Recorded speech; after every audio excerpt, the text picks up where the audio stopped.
Alright guys, Hazbin Hotel Season 2 has officially come to an end.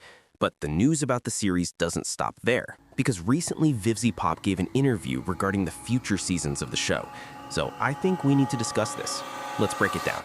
Viv gave an interview to the YouTube channel Collider Ladies Night, where she spent about an hour discussing the series and teasers for future seasons. I watched the whole thing, but we're going to focus on the most important and interesting parts. The first thing that stood out to me was, of course, what happens next with Vox. Viv revealed that Vox's journey is far from over, and we will see him in Season 3.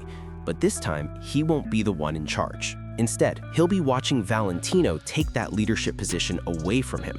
Season 3 will be a time of reflection for Vox, where he has to face reality and realize that that's it, he is no longer at the top of the demon food chain. Also, there was a funny comment from Viv regarding the scene between Vox and Alastor in the past.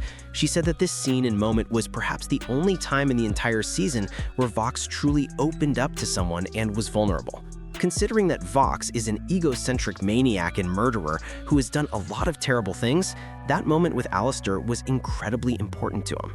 But alas, Alastor ruined everything, and because of that, Vox's cruelty only worsened. But Vox-Al shippers don't celebrate just yet. Even if Alastor had agreed to Vox's offer in that moment, as Viv says, the TV demon would have just been a happier person because he was with Alastor.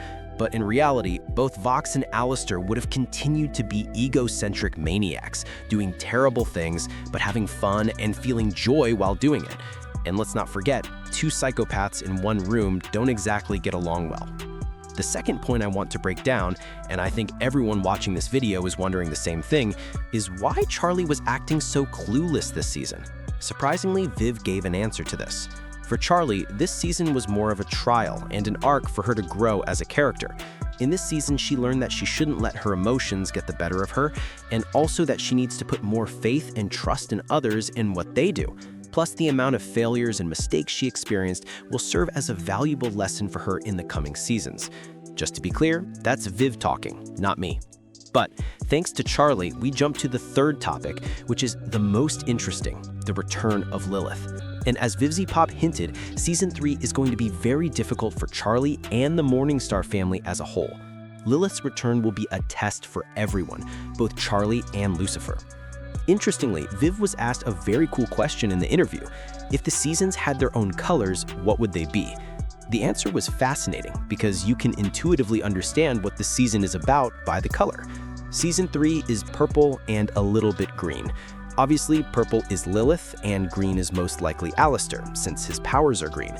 So in Season 3, the main focus will be on Lilith and her relationship with Charlie, while in the background, Alastor will be plotting and scheming something.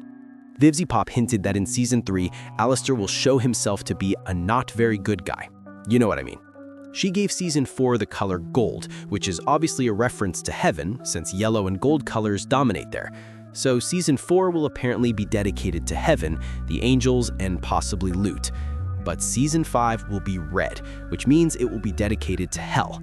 Viv said that the first season was also red and focused more on hell, so most likely the main battle and the climax of the story in hell will happen specifically in Season 5. And yes, if you didn't know, Viv mentioned in this interview that the show will have 5 seasons, so we're definitely booked with content for the next 5 years.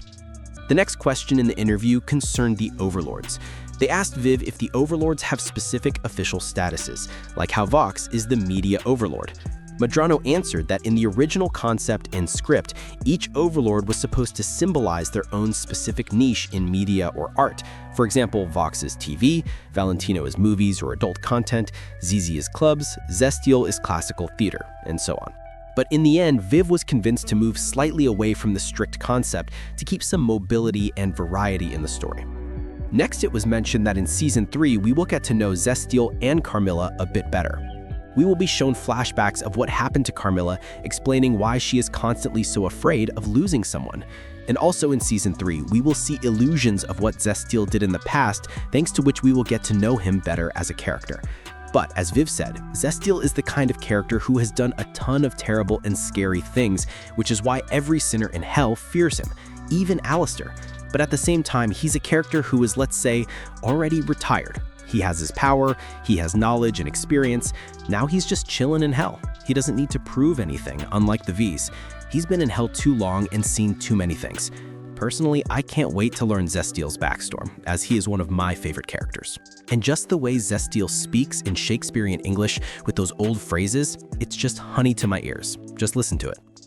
Carmilla, you surrendered yourself to the media overlord? You know he doth profess allegiance to hell, but his true alliance lies only with himself. But I shan't join you in this conquest.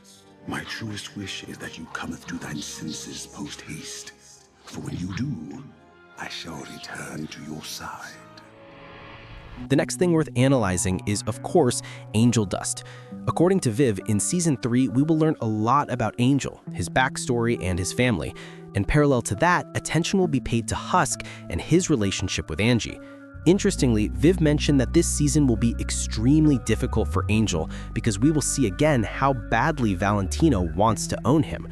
I mean, again, it's hard to compare abusers in this show, but at least Alastor has his own agenda, and it doesn't like Husk is just there to help him achieve it here and there.